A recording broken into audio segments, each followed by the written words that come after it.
دكتور بيقولوا عليك ان انت بتعالج من غير مضاد، هو ينفع العيال تخف من غير مضاد؟ اه والله ينفع عادي يعني، بس هو الفكرة في الاول والاخر قناعاتك الشخصية ان انت مستنية ان الطفل يخف في يوم وليلة. لا، مش هيحصل. يعني انا دلوقتي عندي فيروس او عندي ميكروب في الجسم، هيقعد يحارب بقى المناعة. الحرب دي مش بتخلص في ساعتين، الحرب دي بتاخد لها يومين ثلاثة. فبالتالي المناعة لو قوية، خلال يومين ثلاثة دول الفيروس هيتهزم ويروح على الله. يعني مش بيطول، يعني بيدي شوية سخونة، شوية دفيان، شوية رشح، شوية كحة، وخلاص بيروحوا لحالهم.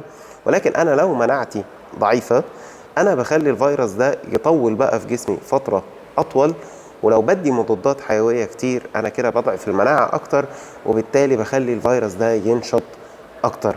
فناخد بالنا، كتر المضادات الحيوية مش حاجة كويسة، لأنها بتضعف المناعة. فبالتالي